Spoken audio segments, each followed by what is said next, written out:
Retornando às nossas aulas do capítulo 8, inferência sobre vetores de média de duas populações normais multivariadas, estamos falando sobre o caso homocedástico, inferência sobre médias, duas médias populacionais multivariadas, né, normais multivariadas, com covariâncias homogêneas.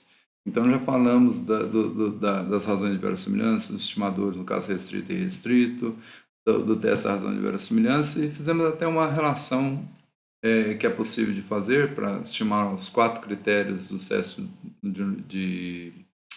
da análise de variância, que são equivalentes ao teste F da análise de variância univariada. Fizemos uma relação, o que a gente deve chamar lá de matriz de hipótese, T, matriz de tratamento, que é a T, que é a H naquele caso. E agora vamos ver um exemplo nesse caso particular, mas vamos usar apenas o teste T2 de roda. Nesse caso, a análise de variância multivariada é equivalente ao teste T2 de Rotterdam. Os resultados são exatamente os mesmos. Os 4 critérios são exatos e correspondem exatamente ao T2 de Rotterdam. Mas só para ficar registrado que essa análise equivale a uma análise de variância de um fator, né, que a gente chama de delineamento inteiramente casualizado, sem blocagem. Então, em que os efeitos de tratamentos com 2 níveis têm exatamente a mesma distribuição do teste T2 de Rotterdam.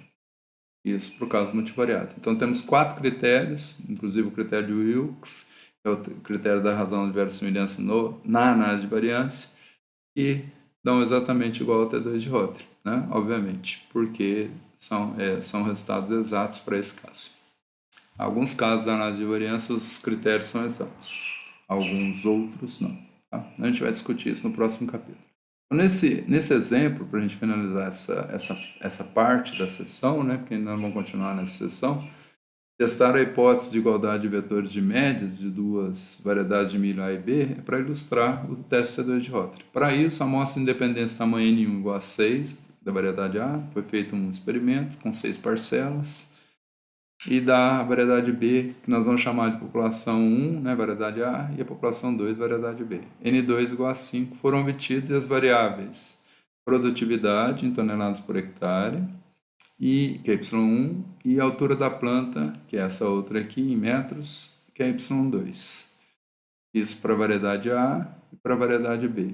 Calculando a média aqui das duas variáveis, a matriz de variância e covariância, então, a variância dessa variável, a covariância dessas duas, dentro da amostra 1. E a mesma coisa para a amostra 2, nós temos esses resultados. Então, a média da produtividade da variedade A é 6.600, o subscrito 1 refere-se a A e o subscrito 2 refere-se a B.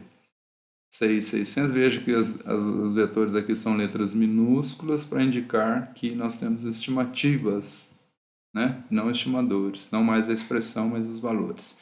6.600. Eu poderia colocar o estimador igual à sua estimativa, né? Que é o resultado particular do estimador nesse resultado. Fica a critério de cada um usar a notação que mais lhe convier. Mas nunca confundir a variável aleatória com o resultado da variável aleatória, que eu estou referindo ao resultado da variável aleatória, né, o vetor em minúsculo. A mesma coisa para a matriz de covariância, que é uma variável aleatória. Minúsculo, mesmo sendo uma matriz, né, que foge do bom senso da matemática, né, que matrizes são sempre maiúsculas e vetores sempre minúsculos. Mas aqui a gente tem que diferenciar variável aleatória de estimativas. Então não importa se é matriz ou se é vetor, para letras maiúsculas e minúsculas. Pelo menos é a notação que eu gosto de usar mais. Então, veja que tem uma pequena diferença na média, né, da variedade B para baixo, e amostral, né, pelo menos, e a mesma coisa aconteceu para a altura das plantas. As plantas são um pouquinho mais baixas que a da variedade A. As variâncias aqui, 1,42, 1,54 para a produtividade, a covariância 0,03, 0,05 negativa, e a outra 0,05 a 0,045. Bem próximas, né? Então, eu fiz inicialmente um teste da razão de verossimilhança modificado para a igualdade da matriz de covariância, que é o teste de Bartlett, e achei um Q quadrado de 0,11 com 3 graus de verdade, cujo valor P é 0,99, que há uma forte evidência a favor da hipótese nula de homogeneidade das matrizes de covariância populacionais. Então, nós temos um indicativo de que podemos considerar σ1 igual a σ2. Fizemos o teste da homogeneidade. Estimamos a matriz de covariância combinada, portanto, S-pooled, S2, SP, né? Então, pegamos a média ponderada, N1 menos 1, 5, vezes aquela matriz S1, N2 menos 1, 4, vezes a matriz S2, dividimos por 5 mais 6, 11, menos 2, 9, dividindo por 9, é a soma dos pesos. E achamos essa matriz aqui, 2 por 2, porque temos duas variáveis. Então, nosso N é N1 mais N2, que é igual a 6 mais 5, é 11. O nosso Ni, nesse caso, seria 11 menos 2, 9, né? Que é o N1 menos 1 mais N2 menos 1, que é N menos 2. Então, calculamos, achamos o T2 de Rotterdam, achando essa distância aqui, multiplicando por N1, N2, N, que tem a ver com a variância da diferença dos vetores de médias. Então, 5 vezes 6 dividido por 11, o vetor da diferença das duas médias, vezes a inversa da matriz de variância covariância, que já coloquei o valor aqui, vezes o vetor de médias. Fazendo essa conta matricialmente, ó, ele transposto, a inversa dessa matriz das puras e o vetor da diferença. Deu 30,58. Nós temos aqui 11 menos 1, 10 menos 2, 8. E aqui 9 vezes 2, 18. 8 sobre 18 vezes o valor do T2 de Rotterdam. Eu calculei um F calculado. O que eu fiz aqui? Eu peguei a distribuição. Vou voltar aqui nas expressões anteriores para mostrar para vocês. Eu multipliquei o T2 por essa quantidade aqui e dividi por essa quantidade aqui para achar um valor de F. Em vez de usar a proporcional a F, eu usei a distribuição F, com N1, com P e N1 mais N2 menos 1 P graus de verdade, em vez de achar o quantio F e fazer essa conta para comparar com o T2.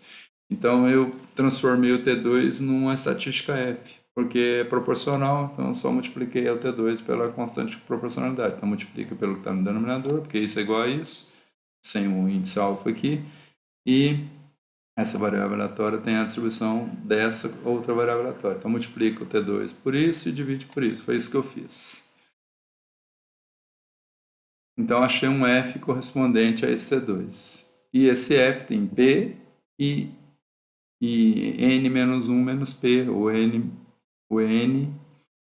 menos 3, aqui, graus de verdade, que dá 8, né? 11 menos 3, 8. Que é 1 menos 2 do P. Portanto, é Ni mais 1 menos P.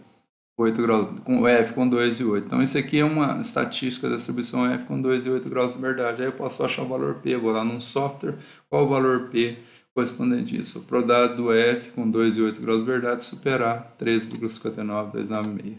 Eu achei 0,027, que é muito menor que o nível nominal que a gente tem adotado aqui no curso, que é o de 5%. Portanto, indica que a hipótese nula de igualdade dos vetores de média das duas variedades de mídia deve ser rejeitada no nível nominal de significância 5%. As variâncias são homogêneas, mas as médias diferem. Como que eu vou identificar o causador? Foi a produtividade que causou isso? A altura ou as duas coisas? Então, eu posso partir agora para quê? Para as regiões de confiança e para os intervalos simultâneos. Então, na próxima aula, nós vamos ver regiões de confiança. E, posteriormente, os intervalos de confiança simultâneos. Então, muito obrigado por assistirem. Esse é um exemplo, é bem fácil de aplicar esse caso. A gente só precisa de um software para fazer as contas matriciais para a gente, né? No R é muito fácil obter, dado uma matriz de dados, um conjunto de dados, um data frame, é muito fácil obter as variâncias, a média, né, de uma matriz de dados. Então, muito obrigado por assistirem e até a próxima aula.